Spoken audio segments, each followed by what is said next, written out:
Assalamualaikum warahmatullahi wabarakatuh. Perkenalkan, nama saya Cindy Revila Putri, NPM C1C018064. Di sini saya akan menjelaskan tentang pembelajaran akuntansi keuangan lanjutan 2 yang menjelaskan tentang liabilitas. Apa sih liabilitas? Jadi liabilitas adalah suatu kewajiban yang dimiliki seseorang atau perusahaan yang harus dibayar berdasarkan periode tertentu, biasanya didasarkan atas nilai uang.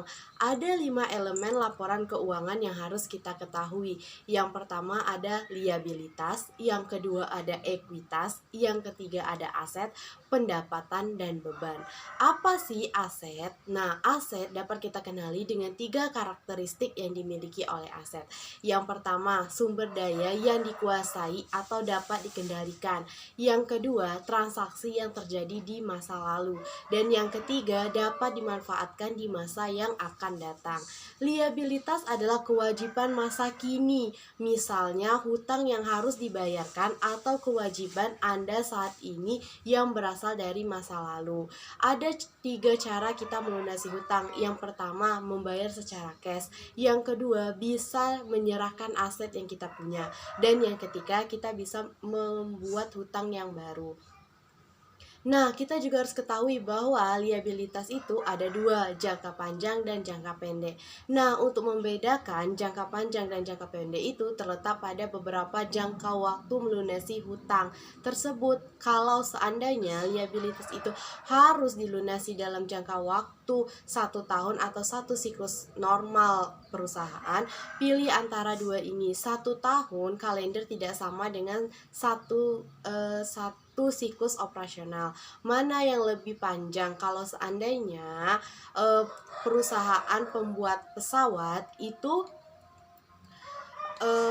pesawat terbang tersebut memiliki jumlah satu operasional selama 20 bulan.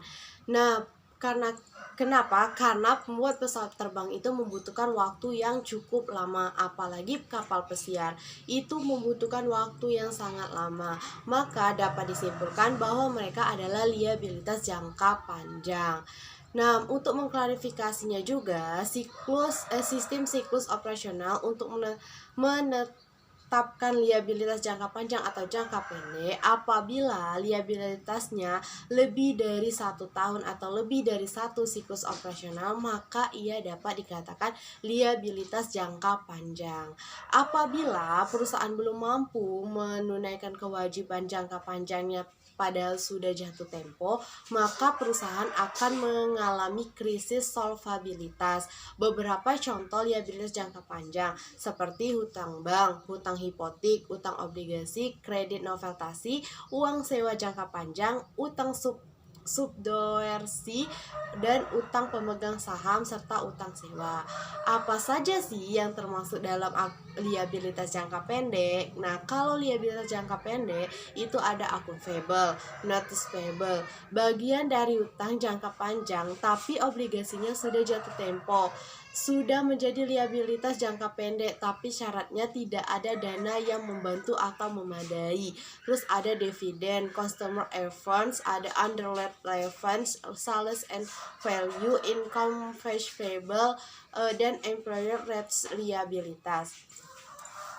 Nah, liabilitas jangka pendek dikenal pula dengan istilah kewajiban lancar dan digunakan sebagai komponen kunci dalam beberapa langkah likuiditas jangka pendek. Beberapa contoh kewajiban lancar itu seperti utang dagang, hutang wesel, penghasilan yang ditangguhkan, beban yang perlu dibayarkan, utang pajak, pendapatan diterima di muka, pinjaman dengan jangka pendek.